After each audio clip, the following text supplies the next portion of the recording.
Hello everybody and welcome back once again to Let's Play Tyranny. Right, okay, so I was supposed to record Rome today. I planned to finish work at 3:30. I finished work at 5:10. I usually like to do a couple of things off camera with Rome, so if I want to get a video up today, being Wednesday, then I've got to play this because I can pick this up and play it straight away because I've done everything that I needed to do. So, this is the acid test now. I'm starting recording this at 5:20. This will assess how quickly I can record a session, edit it, render it, and upload it as quickly as possible. A 40-minute video. So, whatever time you first see this going up will be as long as it takes. I'm estimating about 2 hours. So you might, if this goes up any time before 7:30, I consider it a great success. To show how quickly I can turn something round with the new computer. Right, anyway, so, without further ado, let's dive in to some of this, because we've only got 40 minutes and we don't want to waste time with me flapping my gums. In the last session, we, struggling to remember what we did. Oh, that was right, we talked to Graven Ash about his daughter who got knocked up by Southern Bella. Didn't go down too well. And then we were tasked with going to the Burning Library, which Calvina is certainly most interested in. If only to get her hands perhaps on some texts that might help her to understand what's going on with her and the spires. And if it's forbidden knowledge, that would be illegal. So will she be a upholder of the law to the letter? Or will she have an ulterior motive? We shall find out. But before we do, there's a couple of things that we want to get done. First of all, some missives have come in, and second of all, we're going to head to the Bastard City, check in with Tunon to see if anything has updated over there. Because we haven't been back for a while. But first of all, yes, we have two missives, one from Fatebinder Callio and one from Fatebinder Regulus. Fatebinder Callio. Let's have a look here. So, Fatebinder, you have proven your cleverness in the face of an apparently impossible choice. Would I have been so wise in the same situation? I cannot say. I know only that I do not envy your mission. I must urge caution, however. Some who watch your actions may be more alarmed than amused. Will they be able to convince themselves that the Overlord crafted the Edict of Storms with this loophole in mind? Or will they see in your choice an alternative that cannot be set to parchment? I hope you soon make an effort to join us at court in the Bastard City. I often feel that it has been too long since we last whispered of the darker corners of Terratus. You've experienced so many of them as of late, perhaps I can provide illumination. That kind of supports our decision to go back to the Bastard City. Signed with great love, Fatebinder Callio. And here's Regulus. Dear Fatebinder Calvina, your actions at Sentinel Stand have once again supplied the rumour-mongers of the Bastard City with stories to peddle. Some seem to think that your cunning twist of legalese intended to display some great support for the people of Stalwart. That, of course, only leads to speculation about which people of Stalwart you intended to benefit, the unbridled upstarts or the corrupt old queens. Others foolishly believe you unravelled the Overlord's edict to prove that you could, as if a slither of cleverness could bring Kairos low. As a scholar, I prefer primary sources to gossip, so allow me to ask you plainly, why did you choose to spare the child? To mind his own business. It was simply the right thing to do. Murdering a child? I mean, that goes above and beyond the law as far as Calvina is concerned. You know, our task was to end the edict. We ended it. There was no specifications about butchering children and babes in arms, was there? Yeah, choosing to spare the child. Either decision would have fulfilled the Overlord's will. Exactly. Exactly. I couldn't have put it better myself, Calvina. Could not have put it better myself. Right, anyway, we shall speak in person, Regulus, but we send forth the pigeon ahead of our arrival. Anyway, since the last session, the reason why I'm at the Spire, we didn't end at the Spire, is because I did some stuff. You may notice, most eagle-eyed amongst you, that we have leveled up with a couple of characters because I've done some training, done some lore training, done some one-arm training for Barrick, simply to level the characters up. You train, you level up. So I wanted to get some of the characters an extra level higher for any future endeavours. And above and beyond that, I don't know what else we've done, because it's been a little while since I recorded the last session. But we got simplicity. But can't remember if we picked that up before the last session or not. But in case we didn't, I've got simplicity for Calvina. She's +5 to all magic skills. And that's about it, I think. I'm sure we did something with him, but I can't remember. Yeah, obviously we've leveled them up as well because of the fact that we've leveled up. So, yeah, Jewel of Fortune.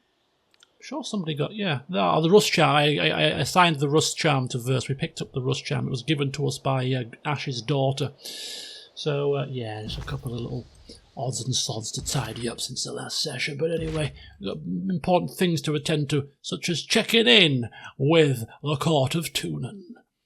Perhaps the whole court will stand silent as this strange fate binder that has a way with ending edicts comes sweeping on in.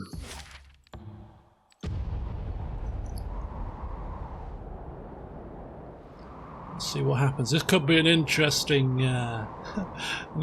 visit. We might even see if we can speak to Tunon specifically. Does he trust us? Oh, a missive. We're just about to speak with him in person. I was going to say, where's the reputations? I mean, Tunon, would he trust us enough to disclose things if we were to ask certain questions? Would we be brazen enough and feel confident enough at this point to even ask certain questions of Tunon at this point? Fatebinder Callio. Always remember what Fatebinder Callio... Was it Callio? Not Callio. Fatebinder Myothis. Where's Fatebinder Myothis? There. Always remember what Fatebinder Myothis said. Keep her words close, Calvina. They could save your life. Dear Fatebinder Calvina, you display curious empathy for those who name you enemy. I sincerely hope that history remembers it as one of your critical strengths rather than your most dire weakness. Remember always that the Overlord favours efficacy over empathy. Rare is the Fatebinder who delivers both.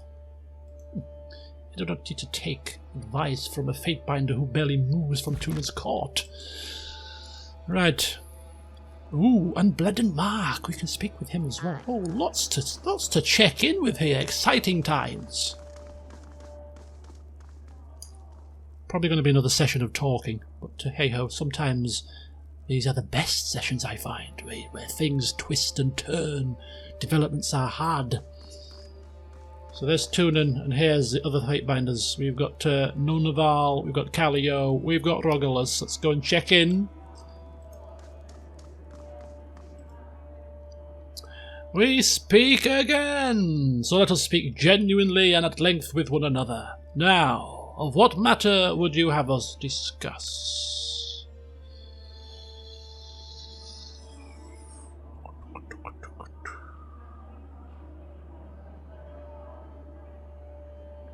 Okay. Nothing from you. Callio?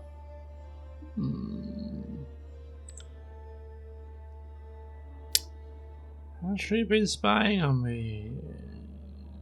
More about Tunon. Okay. You know what? We know quite a bit about the voices. We know quite a bit about Graven Ash, but we don't know a great deal about Tunon. And as we are, trying to understand how the Archons work, the Edicts work, now might be the time to start asking a few questions. Tunon is our Overlord's fair and exacting adjudicator. He speaks with the voice of Kairos' law, and his word is judgment. All of this and more you can learn by asking him yourself. Okay. You need not jest, Callio, because I maybe shall ask him ourself. Right, but yes, you wrote about illuminating the darker corners of Taratus, did you not, Calvina say?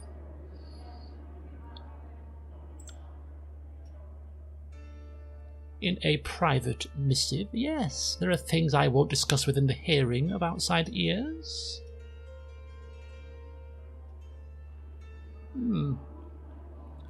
I need to speak to the Fatebinder. Privately, she says, looking at her followers. I suppose not every conversation need be recorded. As you wish. Suit yourself. Oh, don't get offended. When Calvina wants to speak privately, Calvina shall be speaking privately. I confess to no small amount of curiosity. I peek into my share of shadows, and sometimes I scrounge up a secret. What excites your interest? Okay, well, we're now in private, so we shall ask everything, starting with the Archons and their forces. Entirely understandable, given the circumstances. How can I enlighten you? Yes. Why are the disfavored so obsessed with their breeding? Stabbing straight at the heart of it, are we? The short answer is Graven Ash and the entire tribal culture that he martyred himself to defend. That tribalism is clearly part of their strength, if not how they're bound to the Archon of War. Of course, such sentiments undermine attempts at occupying the tiers. Were it not for fear of the court, I wonder if he'd eliminate every last tiersman to establish his version of order. If you want to speak at length about the disfavoured as a military force, though, I'd recommend Fatebinder Nunaval or Ash himself. Or you could always ask your friend in the bronze shell. No, I've got enough information about the more overt stuff of the disfavoured, thank you. Yes, is there any legal legitimacy to Graven Ash's claim over the Blade Grave and the voices of Narats over the Stone Sea? That's a complicated issue. Legally, the tiers haven't been brought entirely into the fold as part of Kairos' dominion. Until they aren't fully subject to the Overlord's laws, which means that they're open to be claimed by whoever has the strength of arms to hold them. In theory, once the area has been pacified, the Overlord could carve it up and parcel it out. In practice, Kairos tends to grant governorships to those who took the land. This is how the Overlord has made many of his most substantial gains. He offers Archons the choice to either carve out a kingdom to rule over or die. Many find that an easy choice to make. But again, that is a gross oversimplification. One could pursue the horizon for months without seeing all of the lands under the Overlord's sway. Ultimately, Kairos is pragmatic and establishes rule as best befits a territory. So she refers to the Overlord as a he, and some people refer to the Overlord as a she. Perhaps nobody knows, and they are just kind of putting their own slant onto who they imagine the Overlord to be, in terms of male or female. Will we ever know? I think we will. I think we'll find out. I think we're going to come face to face with the Overlord. Maybe I'm wrong, but I think we will. How much control do the Archons have over the territory they're granted? How long are you staying in Bastard City? There are as many answers to that question as there are Archons. Leadership has always been a matter of personal style. The way you guide your recruits differs starkly from how Rogelus commands his scribes or Nunaval drills his retainers. The same holds for our Archons. The Adjudicator's court bears little resemblance to Iron Hearth, for example, and less to Cacophony. The Overlord codifies this as the right of privilege. So long as the Archon remains loyal to the Overlord and upholds the legal code, Kairos grants them significant freedom to rule their dominion as they see fit. As a result, some territories seem wildly different from others. They say that were you to travel the length of Taratus, you'd find yourself in a different empire every span. Only the Overlord's law unites them. In a way, our code, our court, is the blood coursing through the Empire's veins. We are the order that makes civilization possible. I've heard tell that over time, an Archon's relationship to their territory can grow deeper than we can imagine. The line between them and their land blurs. Rogulus is partial to the story of Muramus of the Maya, but look at Cairn and the Stone Sea. Lingering edicts aren't exactly rare, and they shape the lands even as the Archon administrators do, and even as the lands shape the Archons. Taken together, it's all rather muddled. Okay, rest of Taratus?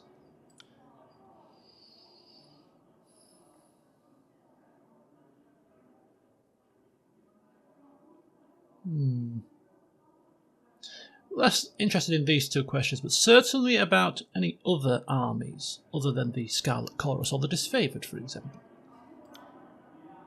That varies depending on the needs of the Empire at any given time. Right now, with the conquest of the Tiers ongoing, the Archons of War and Secrets have been given leave to aggressively recruit and field massive forces. Nunnaval told me that the Scarlet Chorus is one of the largest gangs of miscreants to have served a single commander in recent history. Archon Ash is disfavoured, boasts better weapons and tighter tactics than most other forces in the Overlord's dominion can field. Tunon rules the Northern Empire, and while he's at war, his lands are guarded by the Archons of Sorrow and Ruin, as well as the Archons of Frost, unless one of the sisters turned on the others. They are not on a conquest sanctioned by the Overlord, but they maintain personal armies even in times of relative peace.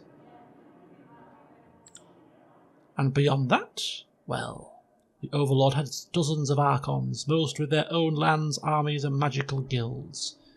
I've not travelled the entire world myself, but I've heard of everything from phalanxes of living bronze to nearly naked archers who herd swarms of spiders into battle. I'll let you determine how much credence you give to them. I'm partial to the spiders myself. Law historical.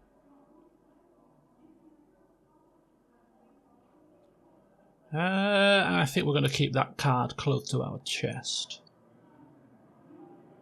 Okay.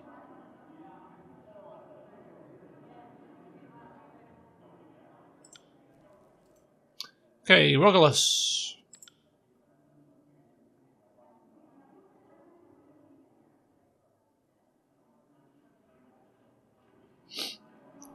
Well, seeing as we've now encountered the old walls on the bay, it might be interesting to ask him about them.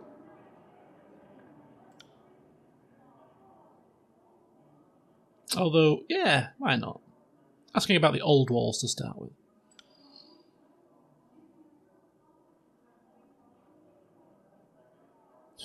Not a great deal, then. You know what? Let's forget that. You don't seem very knowledgeable. Past Archons? Yeah.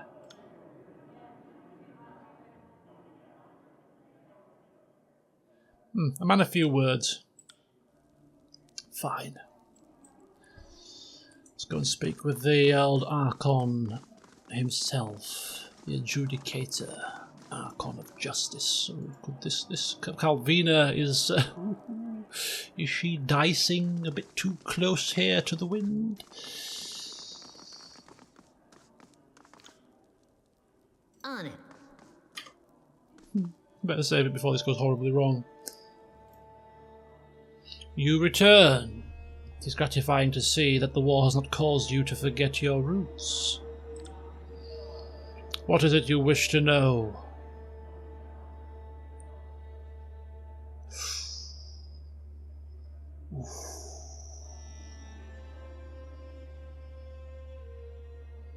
Oh God, it's a bit brazen, isn't it? It's a bit brazen. Calvina is supposed to be flying under the radar here.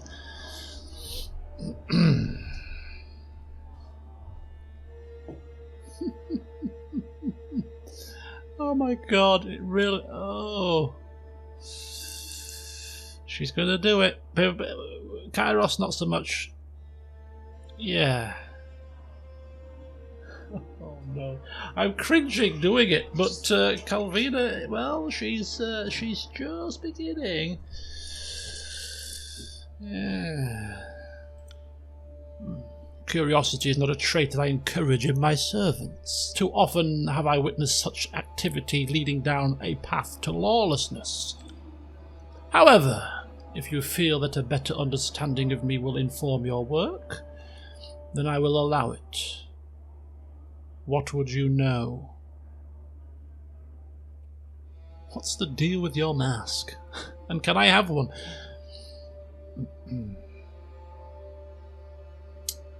Yes. Asking about his rise to the adjudicator's position. Might give Calvina a sense of what it takes to actually rise to become in a prominent position herself. Curb your ambition. Ooh, she sees right through it. Curb your ambitions, student. My path to this day is not one that could be replicated under any circumstances. However, if your curiosity is determined, I will tell you my story. Ha! My stage friend here. No.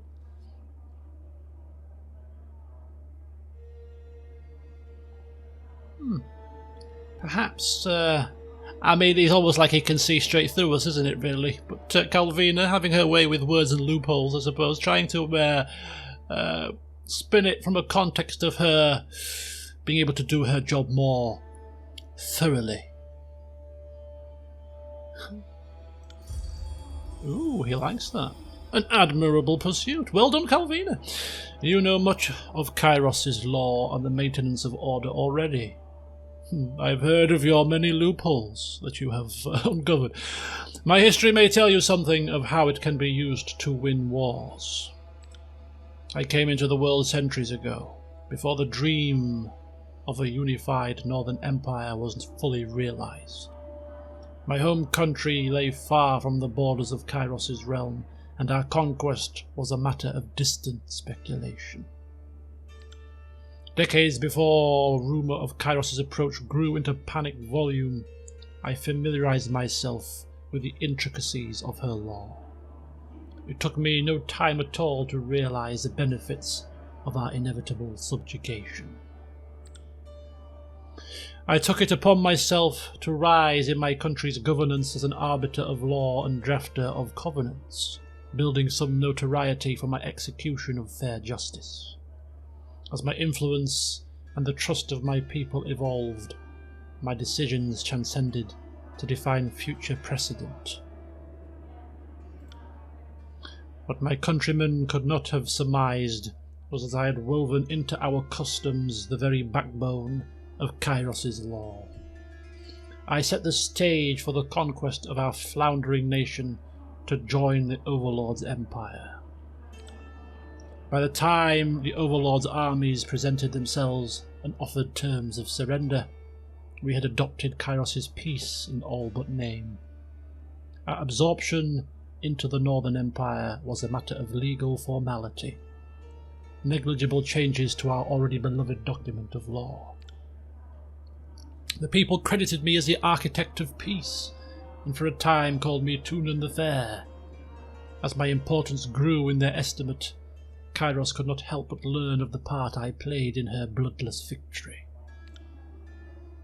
Kairos' law has a breadth of intricacy that is unapproachable to the masses.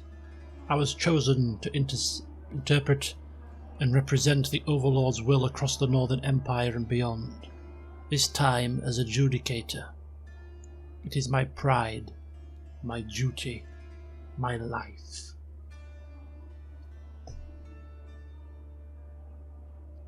See, I seem to recall from the introductions, and I might have misread that Tunon is one of the very, very few people that has actually seen Kairos. I could be wrong in that, but I'm almost certain that's what I read. At which point he's calling Kairos a her. So maybe Kairos is a her. I don't know. I'm still confused, but this would lead to a stronger argument that Kairos is a she. Okay, asking what it means to be an Archon. Again, this is another question that kind of was almost giving the game away, but Calvina can't help herself. I am a figure of power and significance, and under Kairos' mandate, I am able to exercise my authority for the benefit of all. Had I not earned the Overlord's approval, I would not stand tall before you.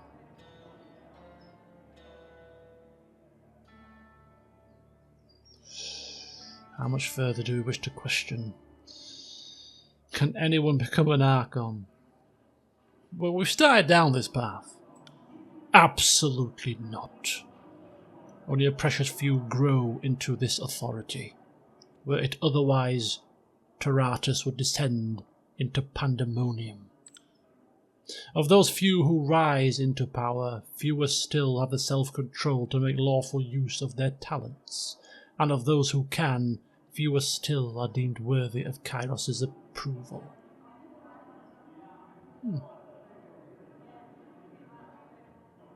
Yes, did you come into power yourself, or did Kairos foster your talents? An astute question. Doubtless I exhibited some spark of potential on my own, insignificant though enough to accomplish deeds of note. Only under Kairos' tutelage have I grown to these heights. Okay. And of course this is an obvious question, but we'll ask it anyway. Asking if every Archon is subservient. All are subservient before Kairos, but I intuit your meaning. The Overlord takes great pains to recognize potential. Before an Archon comes into their power, they will have faced the harshest scrutiny by an agent of recruitment, if not Bledenmark himself. Those who are found worthy of incredible deeds but refuse to join their strength to the needs of the Empire are doomed to die. Those who wish to make a name for themselves are invited into the fold to serve and rule the needs of the Empire. That is the price of power in Kairos' hierarchy. Indeed.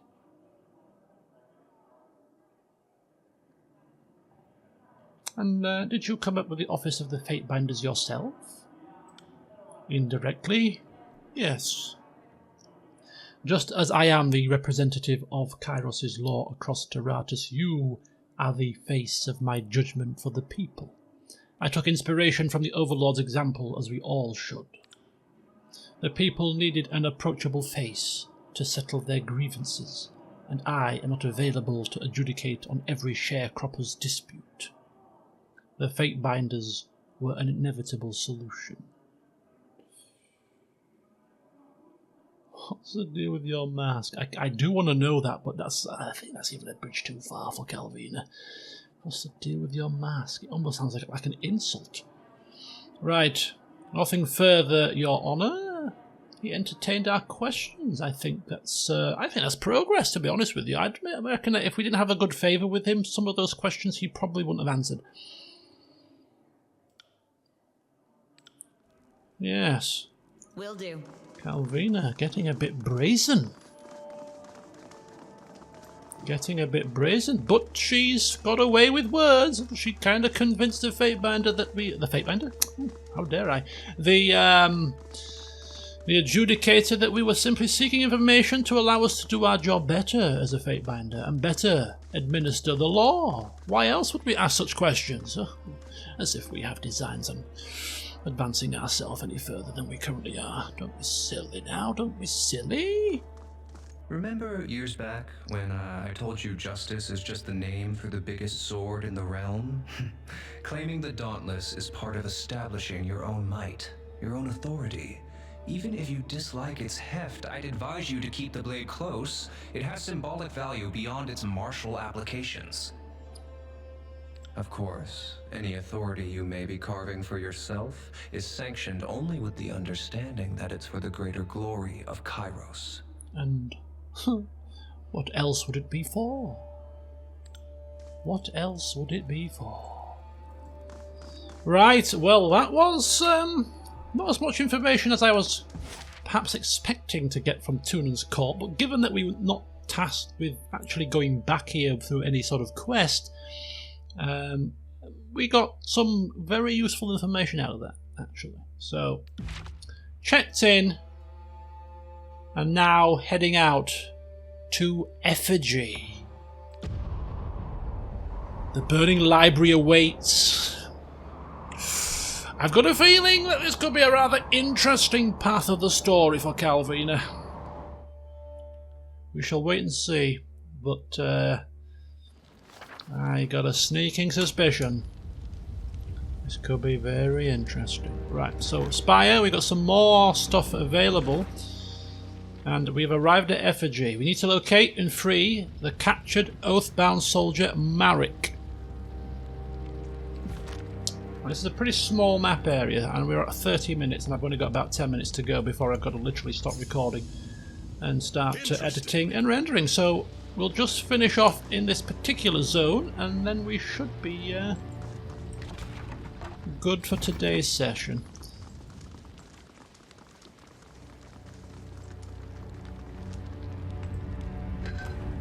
Ooh, let's go. Okay, sigil of precise action. What's this? This is a Fate Finder, a masterwork weapon. Oh, wow. I had to read that a couple of times. I thought it said Fate Binder. There's only one Fate Binder around here. Okay, sigil of precise action 2. So level 2 sigil for precise action. Excellent. Oh yeah, I picked up 2 more spell slots for all party members due to one of Calvina's leadership talents. We are yet to respec the spells. That's something that I have to do off camera, but obviously I've literally just started playing straight away due to timing issues. But before the next session, we'll have a further play around with some more spells. Couple of sages, couple of beastmen, some steps that they seem to be blocking, some ingots, and Renata, Acalia,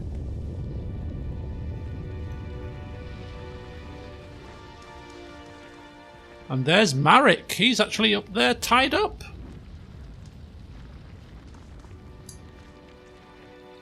Okay.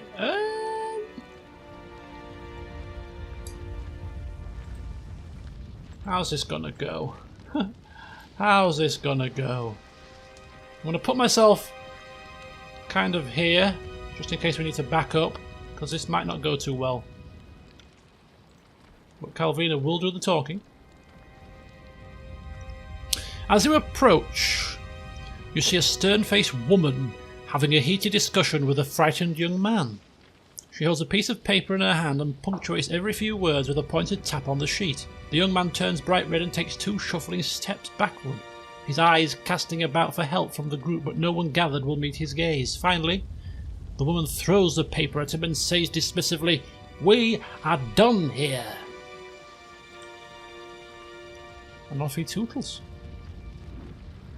The young man makes a couple of frantic grabs at the paper before finally securing it, then turns and runs away, tripping as he goes. The woman squeezes her eyes closed, sighs, and puts the palm of her hand against her forehead, working it around in small circles. She takes another deep breath and then turns to face you. She gives you a half bow, her face stoic and her voice flat.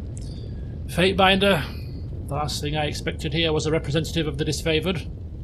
My name is Renata. We are not properly prepared to receive you, as we have recently taken a prisoner and he has proven to be quite the handful. And I have the feeling you're probably here to speak of just such matters. We are... how do I say this diplomatically? We are rather short-staffed at the moment, and certain aspects of my day-to-day life are more difficult than I would hope. Because we didn't have quite enough time to evacuate before our home was destroyed, we lost many good men. But that's all in the past, isn't it? Of course, we didn't give them warning of the incoming Edict of Fire, if you remember back to the Conquest. What business do you have with the sages? Yes, I have come in search of someone named Marek. I have learned that he may be here.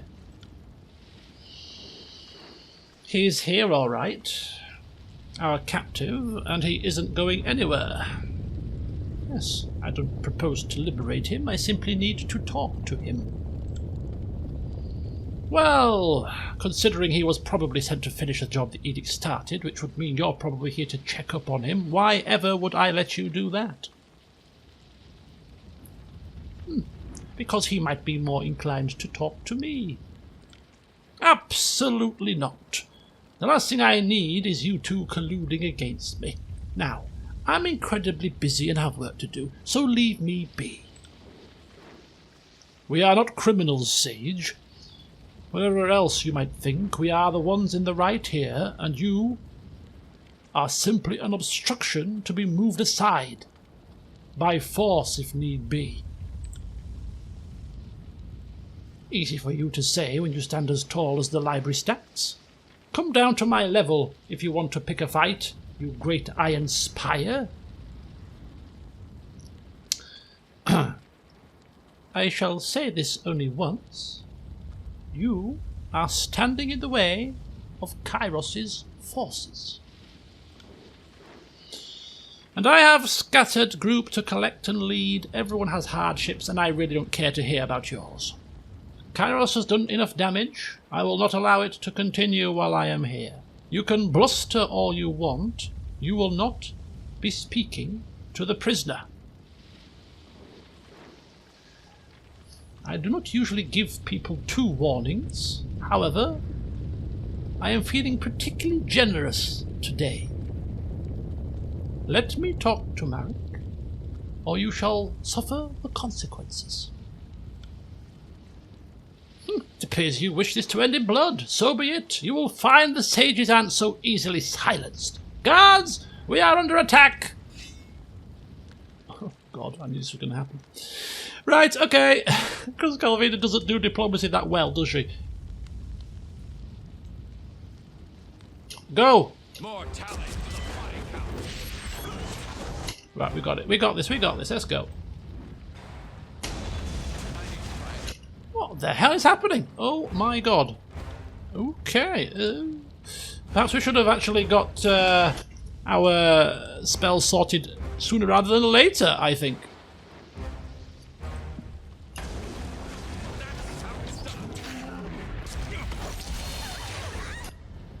Oh my God! How many people are coming here?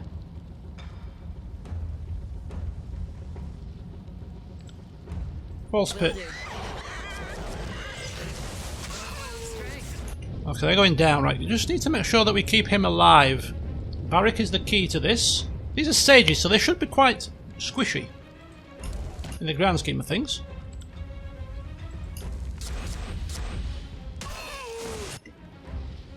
You know what I mean? Bit squishy. See that? I'm not entirely useless.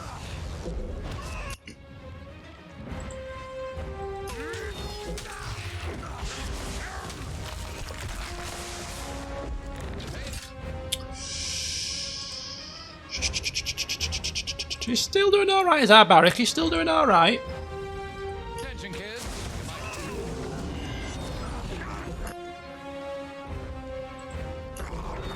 I don't want to use that one just yet. Right, let's go with that. What is Barik doing now? What is he doing? He's tanking like a boss, to be quite fair. That's Calvina. She frightened? On fire? We can't access her at the moment.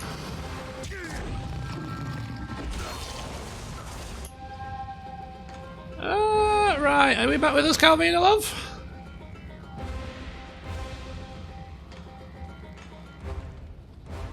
Our fire spells have more impact because of the fire thing. Fire edict. Calvina, when you're ready, love, return to us, please. What's she got that's causing this? Confused. Right, she's back. She's back with us. She's back with us now. Yeah, this is a bit of an issue for for Lantry, isn't it?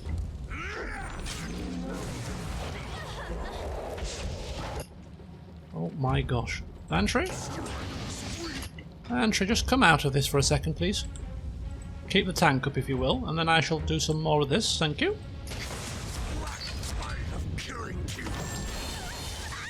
And then a bit more of this.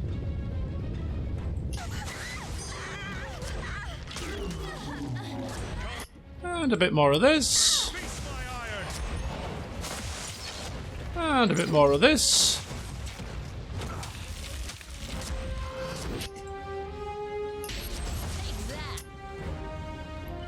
And we might put somebody into some stone here. Come on, Lantry, just keep yourself up, sir. Keep yourself up. Maybe a bit of false pit. A bit more false pitting. You do a false pit that way, I'll do a false pit this way. There we go, look at that. Double false pit, nice. And if we move ourselves about here, we should be able to get all of these guys. Oh, not quite, but a few of them.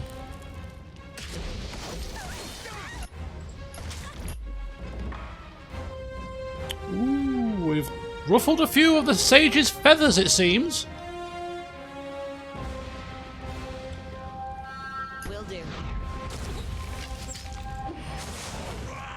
Did we miss? I think we missed. Let's try that. There we go. Will do.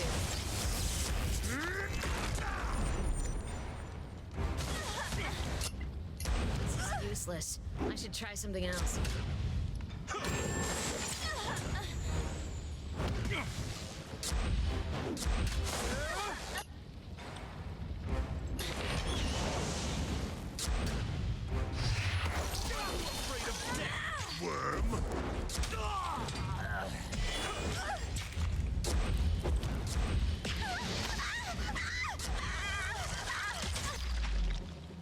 Woo! Well, good job, team. Good job. Whoa! We got some purple here. Sage's gloves, Sage's hood, and cowl of disbelief. Holy hell! Some lovely weapons and armor. Well, armor, actually, only armor, but lovely sagey armor, which is good for, of course, Lantry. Will also be great for Calvina. So we'll have a rifle through that. Off camera, but we seem to have cleared house. The entire group, including these guys, all rushed over to stop us, and they failed miserably. So yes, here is Marek, and we are 43 minutes into the session, which means that we shall speak to him in the next session. Extra law. Due to gaining wrath with the sages. Excellent, we like that. A bit of wrath. Right, so yes, in the next session we speak to Marek and try to figure out what the hell's going on with the burning library. Until then, see you soon.